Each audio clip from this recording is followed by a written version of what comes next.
जय माँ चंद्रघंटा। जैसा कि हम सभी जानते हैं कि नवरात्र के तीसरे दिन माँ चंद्रघंटा की पूजा की जाती है। माँ का स्वरूप परम शांतिदायक और कल्याणकारी है। माता के मस्तक में घंटे का आकार अर्ध चंद्र है। इसी कारण से माता को चंद्रघंटा देवी कहा जाता है। माता के शरीर का रंग स्वर्ण के समान चमकीला है। चंद्रघंटा माता के 10 हाथ हैं।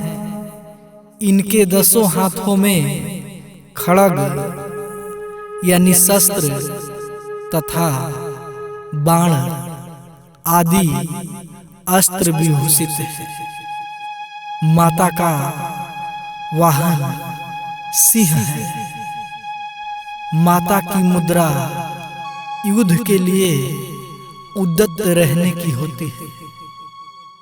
तो आइए जानते हैं माँ चंद्रघंटा की ये कथा। एक समय की बात है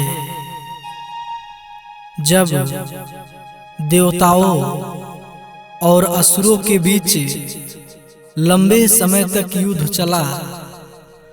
असुरों का स्वामी महिषासुर था और देवताओं के स्वामी यानी राजा इंद्र।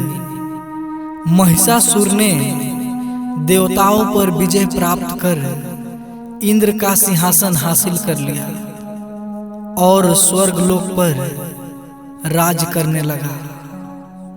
यह देखकर सभी देवतागण परेशान हो गए और इस समस्या से निकलने का उपाय जानने के लिए त्रिदेव ब्रह्मा, विष्णु और महेश के पास गए।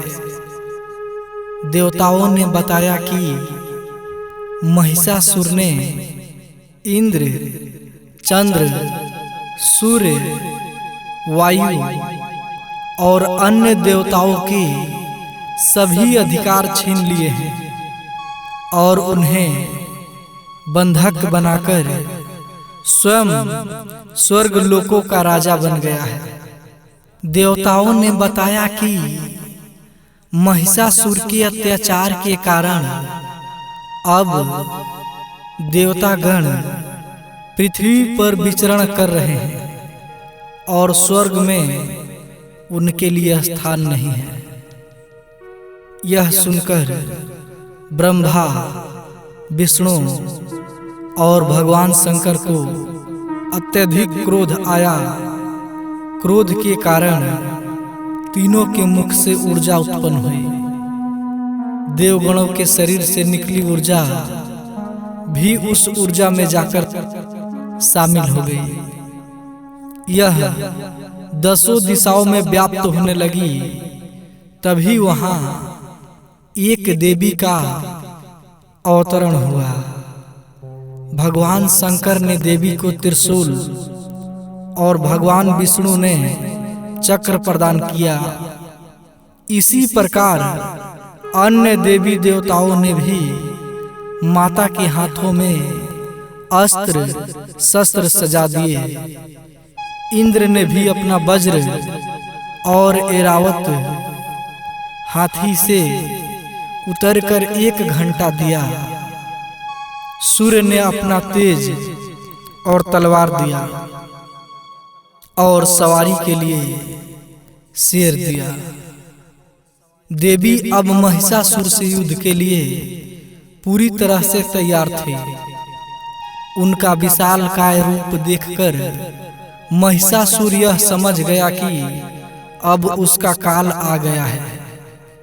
महिषासुर ने अपनी सेना को देवी पर हमला करने को कहा। अन्य दैत्य और दानवों के दल भी युद्ध में कूद पड़े। देवी ने एक ही झटके में दानवों का संहार कर दिया। इस युद्ध में महिषासुर तो मारा ही गया, साथ में अन्य बड़े दानवों और राक्षसों का संहार मां ने कर दिया। इस तरह मां ने सभी देवताओं को असुरों से अभयदान दिलाया और मां चंद्रघंटा के नाम से विख्यात हो गई। जय मां चंद्रघंटा।